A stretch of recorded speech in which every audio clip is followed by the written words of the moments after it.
Hello everyone, আসসালামু আলাইকুম। Welcome to my channel. আজকের রেসিপি হচ্ছে মুরগির চামড়া দিয়ে ভুড়ি ভাজা। আর এই ভুড়ি ভাজাটা হুবহু গরুর মাংসের ভুড়ি ভাজার মতোই টেস্ট পাবেন যদি স্টেপ বাই স্টেপ আমার মতো ফলো করে রান্না করেন। বলে রাখি, আমার চ্যানেলটি যারা এখনো সাবস্ক্রাইব করেনি প্লিজ সাবস্ক্রাইব করে দিবেন। আপনাদের অল্প সাপোর্ট আমাকে অনেকটা এগিয়ে দিবে। তো এখানে আমি মুরগির চামড়া নিয়েছি আর চামড়াটা আমি পুড়িয়ে নিয়েছি। চামড়াটা পোড়ালে এর ভিতরে লোম বা পশম থাকার কোনো সম্ভাবনাই থাকবে না। তারপরে ভালো করে পরিষ্কার করে ধুয়ে নিয়েছি। এইবার চুলায় একটি কড়া বসিয়ে দিয়েছি আর দিয়ে দিয়েছি রান্নার তেল। তেলটা যখন গরম হয়ে এসেছে তখন দিয়ে দিয়েছি একটু জিরা ফোড়ন, দিয়েছি একটা তেজপাতা, 2টা এলাচ আর একটা দারচিনি। তারপরে কিছু আস্ত রসুন দিয়েছি আমি। এই রান্নাতে রসুন আস্ত দিলে কিন্তু খুবই মজা হয়। তারপর 1 টেবিল চামচ করে আদা রসুন বাটা আর জিরা বাটা দিয়েছি। এইবার পরিমাণ মতো লবণ, হলুদের গুঁড়া, জিরার গুঁড়া আর দিয়েছি গোলমরিচ গুঁড়া। এখানে আমার হাতের কাছে শুকনো মরিচের গুঁড়াটা ছিল না, আপনারা চাইলে অবশ্যই দিতে পারেন। এইবার মশলাটা অল্প কিছুক্ষণ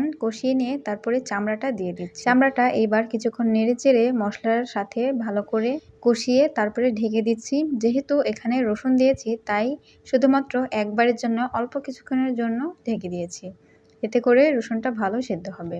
কিছুক্ষণ পর দেখুন কতটা পারফেক্টভাবে হয়েছে। এটা অনেকটা কিন্তু ভাজা ভাজা হয়ে গেছে। এই পর্যায়ে আমি দিয়ে দেব পেঁয়াজ কুচি আর হচ্ছে কাঁচামরিচ কুচি।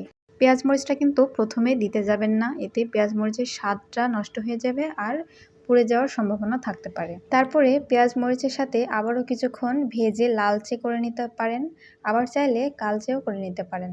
আমি একটু কালো কালো করে ভেজে নিচ্ছি, এতে হুবহু গরুর ভুঁড়ির মতোই কিন্তু স্বাদটা পাবেন। আর তারপরে যখন পেঁয়াজটা হালকা ভাজা হয়ে যাবে আর নরম হয়ে আসবে তখন নামিয়ে নিয়ে সার্ভ করতে পারেন।